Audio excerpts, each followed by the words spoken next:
horrendous nightmare. A Snakebit team would be one where whenever something could go wrong, it does. Bit franchise? It's a combination of bad luck, bad decisions, He's an idiot. and bad timing all coming together at once. Richard, what are you doing? We had a trap play call, and his shoe comes off. You could sit here and say karma's a bitch. You're lucky. But some teams are just snakebit more than most. I think it's a team that gets close to the ultimate prize but can't close the deal. Didn't make it. He came up 1 yard short. Oh, boy. That's a Snakebit franchise. Okay, haven't happened yet. See, told you it was going to happen. The number 10 Snakebit franchise of all time, the Buffalo Bills. Did you make this list? Somebody should. Whoever made this list should be fired. I mean, at least put him number one here, because if you ask any Bills fan, nobody has been bitten more times and harder by that snake. They're killing me, Whitey. They're killing me. Over the years, the Bills have been wounded in a lot of ways. The game is on the line. Do the Titans have a miracle left in them? Down the sideline. Only Crispy down there to stop the There are no flags! It's a miracle! Not a miracle. It was a crime. It was a fraud perpetrated in the streets of Nashville. Who's number 1? Who's number 8? When we go up to the show, what's that? Next week? For every Bills fan, their greatest source of pride and pinpoint of pain is 4 straight Super Bowl appearances, 4 straight losses. We had not 1, 2, 3, 4 bites of that apple and still didn't swallow it. All people wanted in Buffalo just once to say yes. High drama here in the Super Bowl. Scott Norwood. He can fire the shot heard round the world now. Any conversation about the Bills' snakebit status begins with 2 simple words.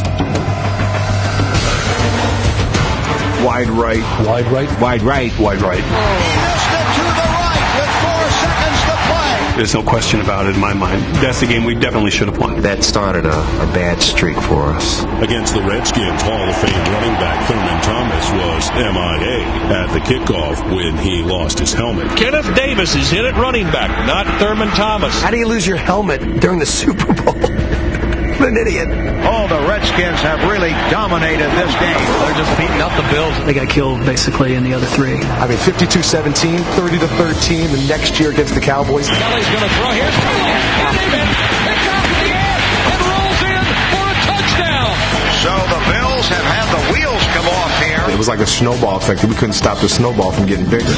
By the time the 4th one came around, you were like, oh gosh, not again. Oh, man, oh, man, oh, man. Deja vu. It was like a needle in the balloon. Here we go again. You just feel the balloon deflate. This has just been a horrible and horrendous nightmare for the Bills.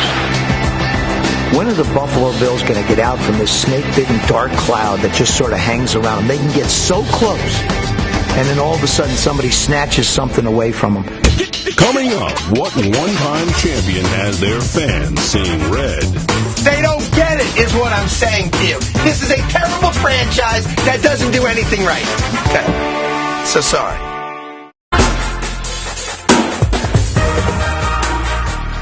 The San Diego Chargers have been snake-bit by extreme temperatures, whether it was a hot quarterback in Super Bowl 29. Young goes deep middle. He's got Gary right.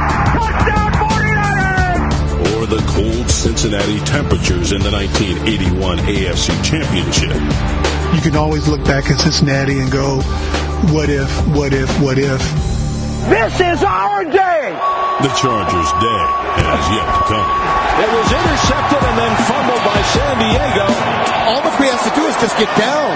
San Diego didn't crack our list, but another Marty team with claimed playoff pain checks in at number 9. Number 9 Snakebit franchise of all time, the Kansas City Chiefs. Let's go, Chiefs! The first 4 Super Bowls, Kansas City was in 2 of them. Just keep matriculating the ball down the field, boys.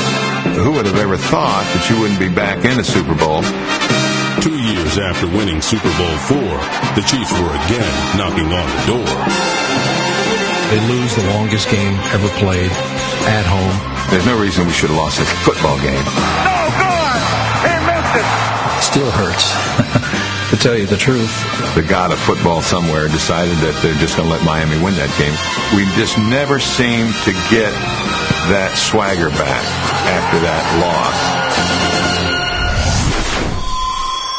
Well, how do we act on the days we don't play well? Following the loss, the Chiefs trudged through an over 2-decade run of irrelevance. Perhaps that was easier for fans than the pain experienced in the 90s. The 93 AFC Championship game, which would put us in the Super Bowl, we were playing in Buffalo. I remember a play right before halftime where Montana throws a pass. It was a pass to the fullback in the end zone that he dropped. And it's dropped and intercepted by the Bills. By halftime, Joe Montana has been hit and had a concussion, and he never comes back. I'm not so sure if Anders doesn't catch that ball that the Chiefs don't win that game. 1995, you have home field advantage. You have a very beatable, indoor, domed Colts team. You've got them outside, it's freezing, and you lose because of Lynn Elliott. It's wide left. The Colts are going to Pittsburgh. Our kicker missed 3 field goals, chip shot. The mighty Chiefs have fallen to the Colts. That's Snakebit. Look at me, Derek. You got to forget it. It broke my heart because we were a much better football team than they were. If you don't forget it, it'll gnaw at you. 2 years later, again with the number 1 seed, again the better team, again a one-and-done run. So, pass is going to be knocked away. Incomplete. It's hard for me to talk about those years. They're kind of painful years. That's over. We can't do anything about it. I believe that Marty Schottenheimer had some kind of mental block in winning the playoffs. Simple as that. You either get better or you get worse. You have to have a little luck along the way. And, you know, if it wasn't for bad luck, Marty wouldn't have any at all. You want a piece of that championship? Put it in here. It's just the beginning. A new regime turned the Chiefs into an offensive powerhouse. In 2003, they started 9-0, but suffered yet another playoff disappointment to the Colts. And maybe that horseshoe that hangs on their helmet, we should put it on ours for some luck. Maybe we aren't as good as we thought we were. It is gut-wrenching for Chiefs Nation every year to see somebody else hand the Lamar Hunt Trophy to another coach, to another team. For gosh sake, it's about our turn. I don't know if I particularly believe in karma, but there just seems like there's a kind of a bad karma around this organization. The number 8 Snakebit franchise of all time, the New York Jets. When I was a kid, I was into the Jets. And then I got into girls as I got older. And then I got back into the Jets because I realized there's times when a girl won't you, but the Jets will always you. You cannot find a more star-crossed franchise. Testaverde down on the deck, and he is in a lot of pain. All these years without even getting a taste of the Super Bowl. I don't know how the Jets are number 8. I'd love to see your top 7. I know the Jets went to 1-1. It's 40 years ago. 40! The New York Jets are the world champions in a stunning upset. They had one of the great wins of all time, and I think they're still paying for it. Joe Namath had a conversation with the devil right before that Super Bowl, and he said, "Devil, if you give me this championship, you don't have to give the Jets anything else for the rest of my life." Marino takes the snap from center. They caught the Jets off guard on that play. The rest of the world is Lucy to the Jets' Charlie Brown. Here's another penalty marker down. They might have Gastineau on a late hit. Game was over if we hadn't had that. Truly believe that. Thank goodness for Mark Gastineau, the 12th man for the Cleveland Browns, late in the 4th quarter. Snap and sit down, and the game is history. That, to me, was the worst loss in the history of the franchise until 2004 in Pittsburgh. Doug Bryant from 43 yards away to send the Jets to the AFC Championship game. Here's the snap. It's down. The kick by Bryant. It's no good! It usually happens wrong when it comes to one play for this team. They've had a plethora of hideous coaches, from Lou Holtz, to Bruce Coslett. I can't believe we blew that play. No success with Al Groh. What a mess. Pete Carroll was here for 1 year. Richie Kotite. This is serious business. Rich Kotite, he looked like he should be like a plumber's assistant or something, and he's the head coach of the Jets. You would have thought if there was one coach who could end the years of misery and the torment, it would have been Bill Parcells. It's about competition here, son. Even the great Bill Parcells couldn't escape the Jets' karma on the final weekend of the 1997 season. Here the Jets are. They have a chance to get in the playoffs. Bill Parcells, arguably one of his greatest coaching jobs ever. And then in a final game against the Lions, he just makes some of the most asinine decisions you could ever imagine. They're going to run it. Could be an option pass here. Leon Johnson throws, and it is intercepted. It was like Parcells had just morphed into Rich Kotite for that one day. Parcells lasted 3 years on the job, and his early departure caused another snake bite for our number 18. I've decided to resign as the head coach of the New York Jets. Belichick leaving them at the altar has got to be the ultimate punch to the stomach for Jets fans. He's the head coach for 32 minutes and goes on to become the greatest coach in modern football. Is another reason why the Jets have to be higher than 8th on the all-time most snake-bitten franchise. They have to be. Even in the 2008 season, when I look at what they had Brett Favre, and it looked like they were on their way to the playoffs. The Jets are starting to look like a team that could be AFC contenders. They could be Super Bowl contenders. All the New York papers, everybody's like, the Jets are going to the Super Bowl. Next thing you know, team falls apart. Then the last game of the year, Chad Pennington going back into the Meadowlands and beating Brett Favre. For some reason, we can't get over that hump and get back to where Joe Namath created 40 years ago. You know, right now we're kind of snake bitten, so hopefully we can find some antibiotics for that venom. I am prepared to live out my remaining days on this planet without seeing the Jets win the Super Bowl. I've come to terms with that. Coming up next, curses snake bit again. It got to the point where people who looked to Sunday as an escape had to escape from Sunday. The goal that we're all seeking is the Super Bowl. The Rams won a Super Bowl in St. Louis, but in Los Angeles they were snake bit by some of the greatest teams ever. It was as if the tape had been abruptly moved just out of reach. The fearsome foursome was derailed by the 67 Packers. The 70s teams ran into the Vikings and Cowboys in 4 conference championship losses. We're about that far away from everything. And in the 80s, the Rams lost NFC championship games to the 85 Bears and the 89 49ers. They own this ballgame right now. Yes, the Rams are just almost conceding physically. The lone time they did reach the Super Bowl, the steel curtain dropped on another sad ending. Would I be dressed like this if there was a doubt in my mind as to who was going to win? While the Rams had their day in the Super Bowl sun, our number 7 team was cursed by a dark, endless storm. Number 7 snake-bit franchise of all time, the Detroit Lions. It's too low. This might be the most snake-bitten franchise in professional sports. Tell me 6 more franchises that are more snake-bit than Detroit. The Lions' wounds are still fresh, even after half a century. Bobby Lane makes like a burger as he sneaks through the 49ers for a touchdown. In 1957, Detroit ruled the NFL as champions. But when the team traded their charismatic quarterback, Bobby Lane, he put a curse on the franchise. There's so many freaking curses around here. Why not throw Bobby into it? What is it?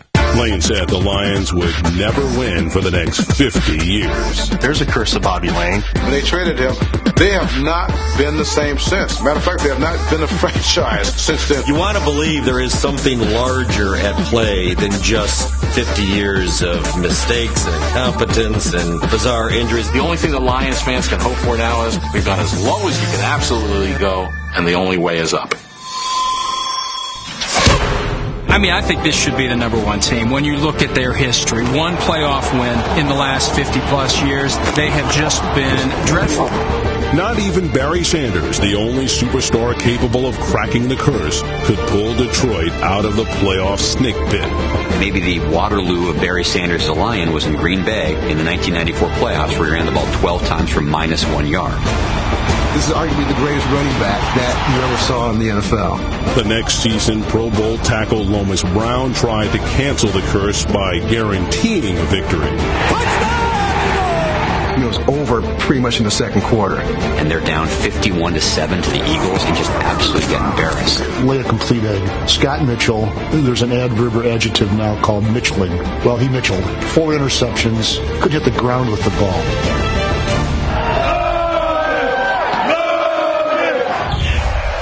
Munson made the comedy complete by throwing still another interception, the 4th in 5 consecutive pass plays.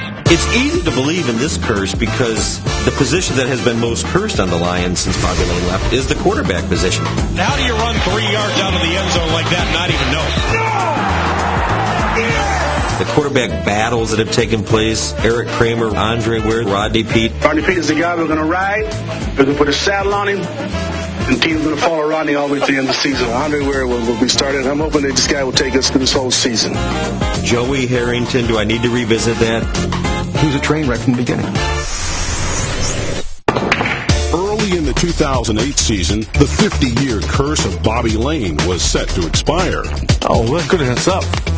Good for us. Well, not exactly.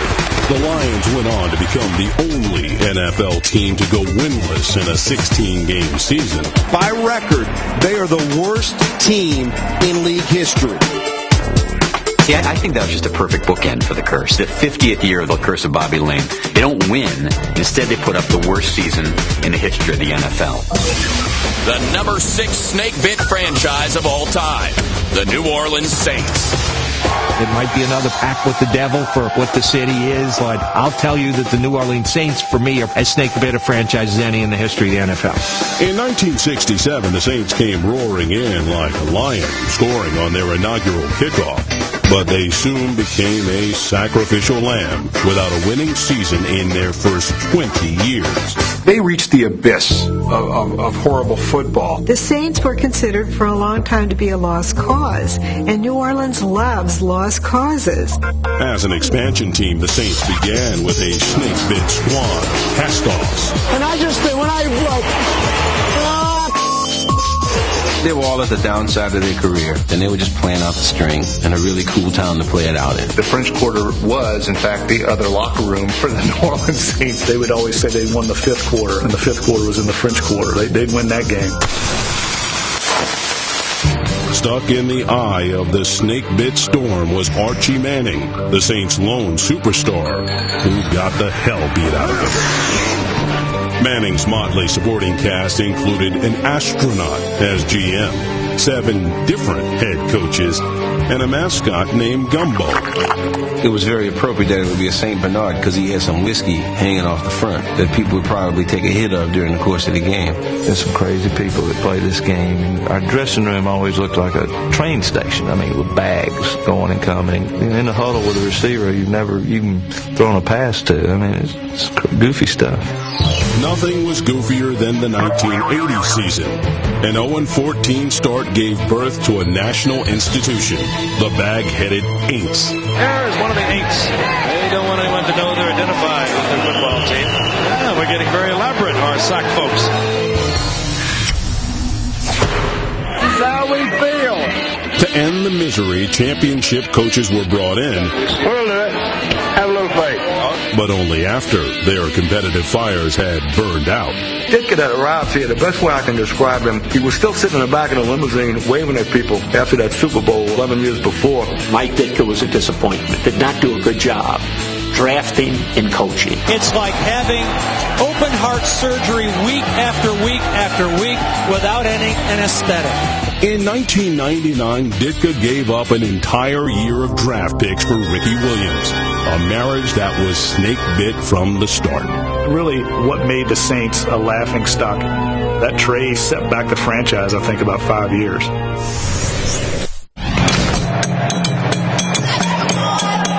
In America's voodoo capital, the Saints' snake-bitten curse was broken in 2009.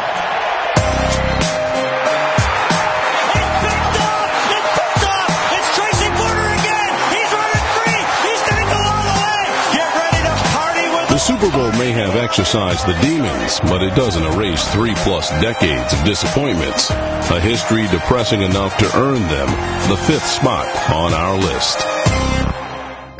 Up next, some franchises just wait for things to go wrong. What team has come up small in big spots?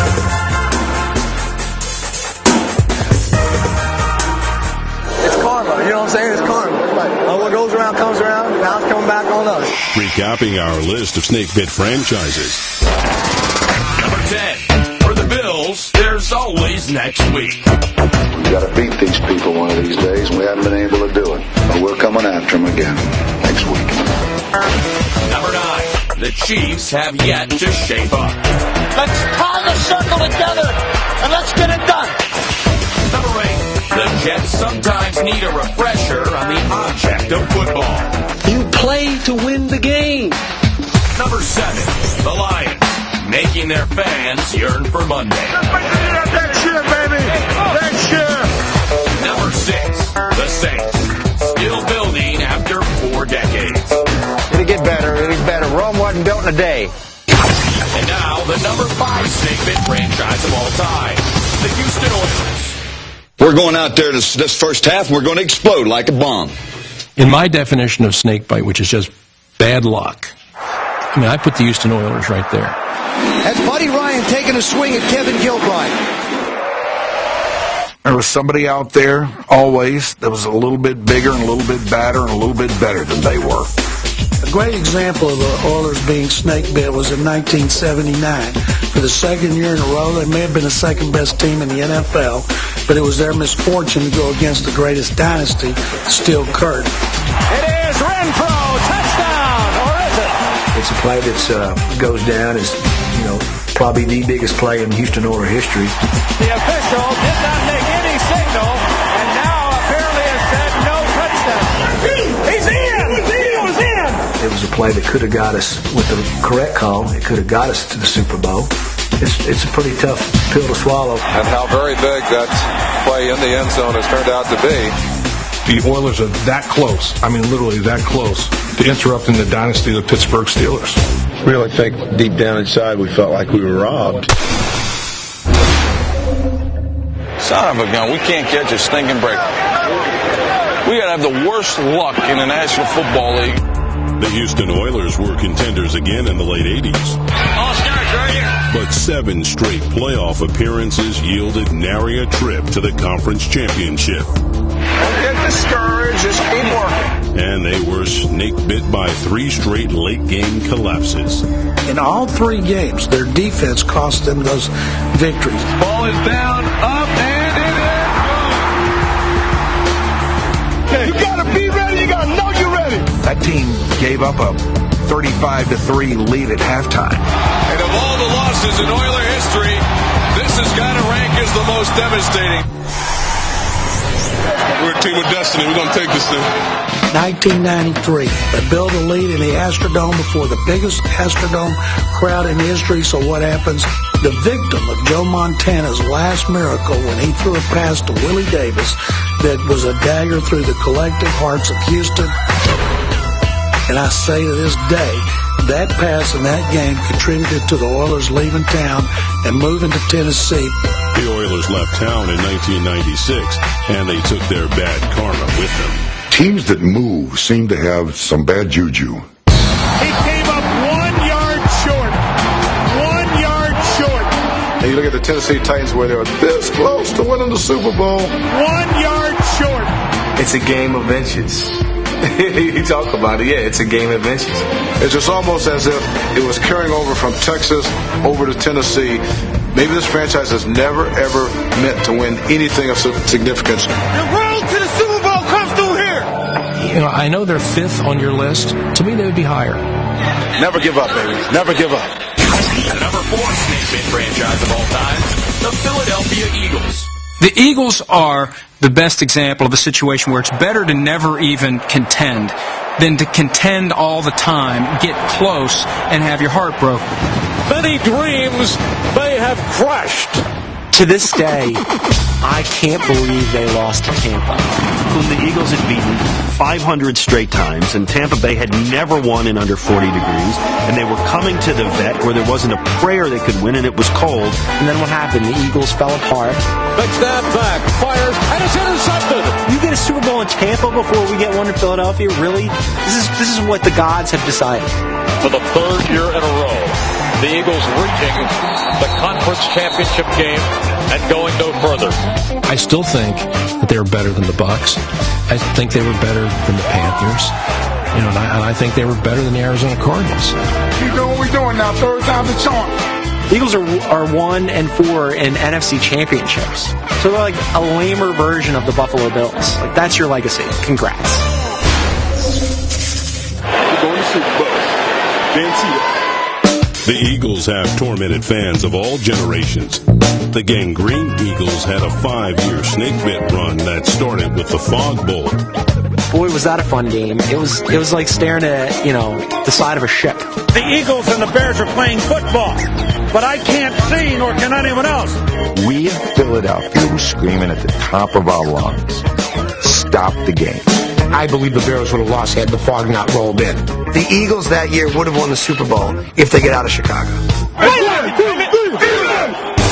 years later, their Super Bowl hopes again went up in smoke, this time in Week 1. Randall Cunningham, who's a potential league MVP, walks into the season with a historically great defense. Randall Cunningham is down on the field. Talk about nightmares. When Bryce Pop hit his knee, the world of Philadelphia football crumbled that year. I hate Bryce Pop to this day. That season was the season that was supposed to deliver a Super Bowl to Philadelphia. I hope Bryce Pop is like working at a Walmart somewhere. And then, of course, Jerome dies that spring, and it basically sunk the 92 season. I don't want to say that they couldn't continue on after him, but there was a void that the Eagles never came close to filling because of Jerome Brown. Some of us wondered if the vet had been built over an old Indian burial ground, because it seemed nothing right went on there. Regardless of the playing arena, not much has gone right for our number 4 Snakebit team since winning a championship in 1960. They have even lost by winning, as witnessed in 1968. There was actually a reward for being bad, and that was the first pick in the draft, who that year was O.J. Simpson. They get to 0-11. They actually win 2 in a row. The Buffalo Bills select their first choice, first round, halfback O.J. Simpson, University of Southern California. O.J. goes to Buffalo. The Eagles get Leroy Keys, and the Philadelphia snakebite continues. I think we even revel in our frustration that the championship hasn't come our way. The city and the town and that team is snakebit. Up next, what team passed on a coach who later built a dynasty? It's just like, oh my goodness, we blew it. How in the world can you have a top 10 list and not include the Atlanta Falcons? You look at the Falcons' history, it's been so frustrating. You had that moment where they had the Dallas Cowboys beat. It was a done deal. They're going to the next level. Then out of nowhere, into the end zone. Touchdown! Too legit to quit. Falcon time. Then you had this moment of hope with Deion Sanders coming up here. Deion, 100 yards. Get in the playoffs and Falcons have given them the ball. You do that and you will get hammered in the head. So what Dirty Bird's all about. Here we go. Now it's 1998. You've got this Dirty Bird thing going. You got this magic. You got Dan Reeves coming back from a heart attack. You get to the Super Bowl. Nothing. Super Bowl 33 is history. The Denver Broncos have beaten the Atlanta Falcons 34-19. This is a sign of a totally snake-bitten franchise. Our number 3 franchise had its Super Bowl dreams shattered by one of their own former coaches. The number 3 snake-bit franchise of all time, the Cincinnati Bengals. Why so low? They can't be that bad if they've been to the Super Bowl twice. And their founder, Paul Brown, the Hall of Famer. Paul Brown was the father of modern coaching. In Cincinnati, he mentored Bill Walsh. But in choosing a successor, Brown set the Bengals on their snake-bit path. My former team, Cincinnati Bengals, probably do deserve to be on that list. They passed on a great coach in Bill Walsh. Paul thought Bill Walsh was crazy. He didn't trust him. Holy smoke, Bill. He didn't like some of the things that we were trying to do. So you're here. If he'd have hired Bill Walsh, we were going to be the West Coast offense on the Ohio River. You know, they had the coach that went on and built the system that beat them in 2 Super Bowls right there in their midst, and they chose not to hand him the chalk. Brown hired Bill Tiger Johnson instead, who resigned in the middle of his 3rd season. What if Bill Walsh stays? And Bob Trumpy will probably tell you this. His hands would be decorated with Super Bowl rings. Super Bowl 16.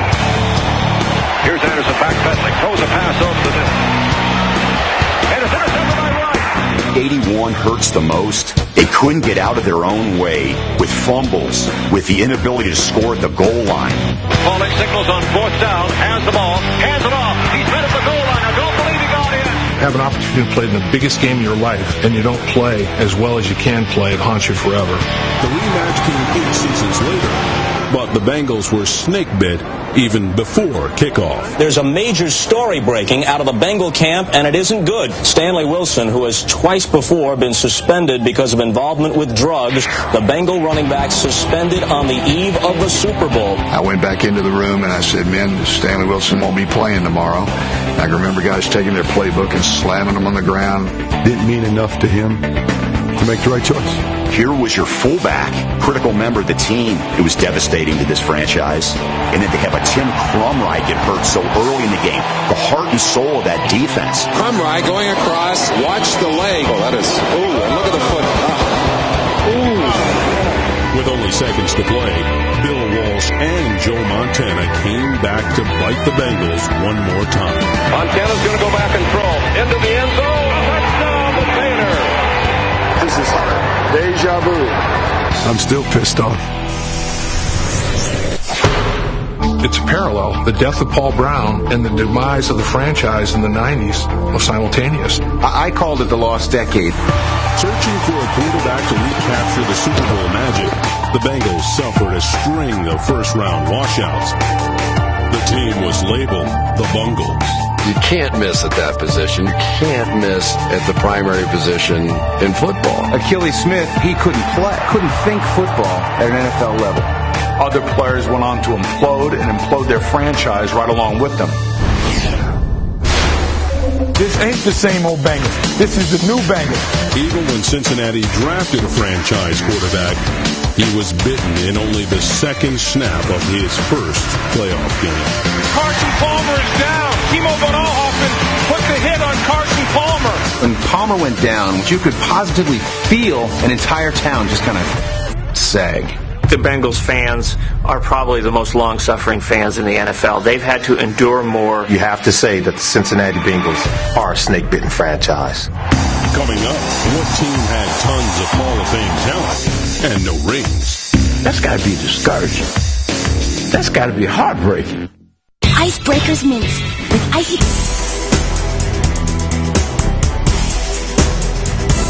I have no idea how you can do a list of the 10 most snake-bitten franchises and not include the Arizona Cardinals, a team that went 62 years without a home playoff game. Super Bowl champs on 3. 1, 2, 3, Super Bowl champs. After decades of failure, the Cardinals finally made it to the Super Bowl, only to be stung by the Steelers in the final second. Santonio with a touchdown. Man, oh man, that's close for the Arizona Cardinals in their first Super Bowl. The Seahawks were also mired in mediocrity before they got their first championship shot, also against Pittsburgh. But Seattle couldn't catch a break from the black and white Zebras. Touchdown Seahawks! Pass interference. Ooh, that was a ticky-tacky call. I felt like that game more than any other, the officials determined the outcome of the game. Oh my goodness, it's coming back. I don't know how you call that. Hold it. Y'all seeing this? Picking our number 2 ranked franchise was a much easier call. The number 2 snake-bit franchise of all time, the Minnesota Vikings. I think 2's a perfect spot. They've been to those Super Bowls. They haven't been able to close the deal. How could there be shame in losing the Super Bowl? It's not a snakebit franchise at all. Being 0-4 in the Super Bowl, that's about as snakebit as you can get. Starting in the late 60s, the Vikings dominated the NFC, winning their division 9 out of 10 years. It was a legendary squad loaded with Hall of Famers. Fran Tarkenton, the Purple People Eaters, you got Bud Grant on the sidelines. You can't win a Super Bowl? It was like the team that Bud Grant coached from September to December just didn't bother to show up. How can you not want to win every game to the fullest? Does Tiger Woods play golf harder on the fourth day than he does the first day of a tournament? No! We're going to win this game. We're going to make these guys wish they never come off the reservation. That's telling them. They're not ready for that quick count. They were outmaneuvered in the one against Kansas City because they weren't ready for what they saw. Yeah, Kasulki was running around there like it was a Chinese fire drill. You know, Hank Stram's laughing at him on the sidelines. It's like stealing. It's like stealing. See, that's like stealing over there. Lost to the great Dolphin team, was coming off the perfect season, going for 2 in a row. And Larry Zonka running over like 10 guys. Something went crazy for that Vikings team when the time came to play in the game that really mattered. In Pittsburgh, we had a fumble recovery, we were offside. We had an interception, defensive hold. That's being snakebit. Felt like, here it goes again. They caught a Raider team that was just massive in its offensive line. We took Purple People Leaders and put them on a diet.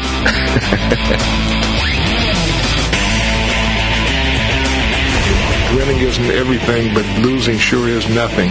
You lose something like that as a real nothing feeling. Still haunts me every day.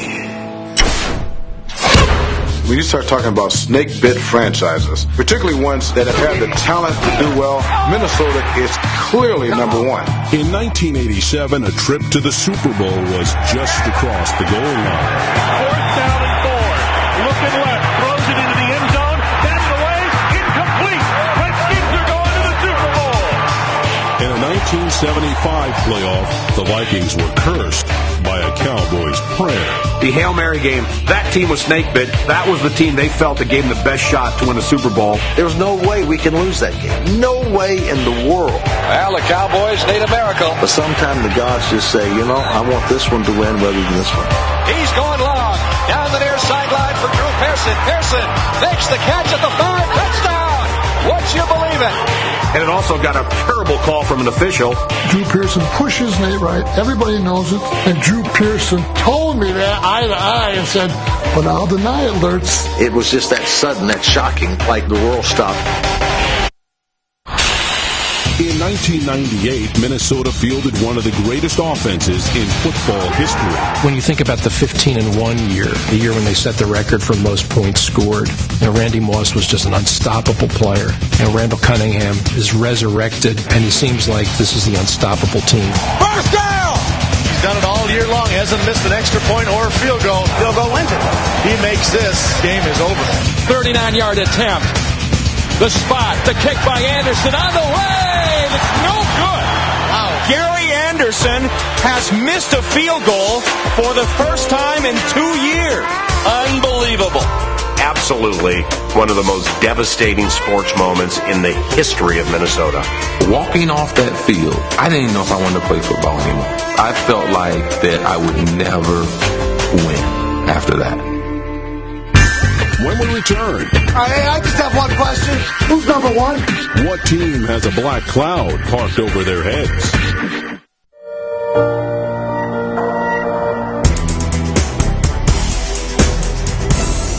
T-shirts are nice, but diamonds are a girl's best friend, baby.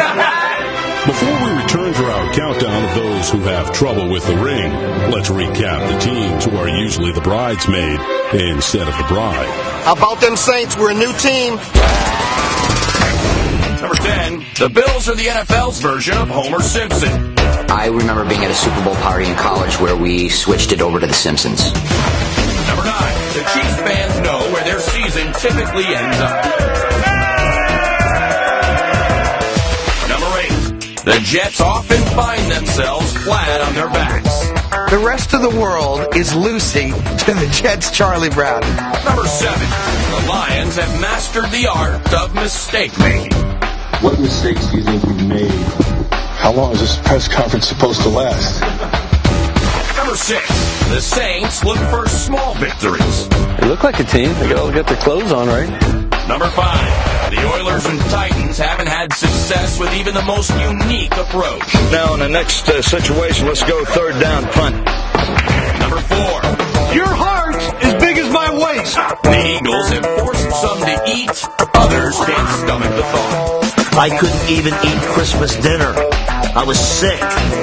Number 3, keep your heads up, fellas. You didn't get knocked out of the playoffs. You just lost the ball game. the Bengals have done plenty of both. Number 2, the Vikings have failed Super Bowls and med school. You lose a game like that, it rips out part of the insides that don't grow back. And now, the number 1 Snakebit franchise of all time, the Cleveland Browns. We're number 1. Number 1. Number 1 Browns, baby! Number 1! They're number 1 in something, finally. If you go back 60 years, the Browns were number 1 at football. Back then, the Browns were the model franchise. Everybody wanted to be like the Browns. It started turning wrong, really, when they fired Paul Brown. The Browns of the late 70s were mediocre. The Browns of the 80s were snakebit. Play was Red Right 88. It's a famous play in Cleveland lore. The game was won. The only thing Sam Rutigliano's got to do is kick the field goal. No. I'm sitting here looking at the game, and I'm saying, be careful with it, Brian. Be careful with it. End zone, Newsom. Yeah, it's intercepted. It's intercepted, and that does it. Bad karma started right from that moment, right on down the line. Bad things stay with the Browns to this day. We just need to flush it all out. It makes you think about games like the drive and the fumble, things where it could have been, but it wasn't. The look, the throw, touchdown! 98 yards, the drive. 98 yards in your own stadium, and your fans going crazy. They had success right there, this close, and they couldn't seal the deal. Right now it's time to take a step forward. To the 4, to the 3, to the 2. He fumbles the football, and the Broncos have it. A play like that can really make a franchise and a city feel as if the stars are not aligned properly for them. You owe us one now, damn it, let's go! To be that close, you know, I still to this day get emotional. I should mature. I should grow up. I should get over it. I haven't either. After all of those, then you had the move. The Browns are indeed coming to Baltimore. Who'd ever thunk that the Cleveland Browns would leave Cleveland? The Cleveland Browns, they don't move. I mean, they're old school NFL. They don't move. And then to see Art Modell and that team win a Super Bowl 5 years later was very, very hard for a lot of Browns fans to take. I can't tell you how proud I am of this organization. All they had to do was get the stench of Cleveland out of their nostrils, and boom, they're champions. Says a lot about the football curse that city lives under. It's Cleveland Brown time, not the old Browns, the new Browns. One franchise leaves and goes somewhere else. A new one comes in, and they still have strangeness. Oh, this is terrible. They're getting pelted. They're not doing so well in this second version, are they? Dwayne Rudd took his helmet off and threw it when he thought the game was over. The new Browns finally made the playoffs in 2002, but looked an awful lot like the old Browns. They're leading Pittsburgh late in the second half. We'll be an opening next week, baby. The last 19 minutes of that game were torture for Browns fans. I had every confidence, not that the Steelers would win it, but that the Browns would blow it. They always blow it. And time ran out. And maybe they shouldn't have built the new stadium where the old stadium stood. They're still the Browns. It don't matter. We just can't get a break. And of course, then the media always comes out and says, hey, do you guys know it's been 64 since you won a championship? Yeah, thanks for reminding us.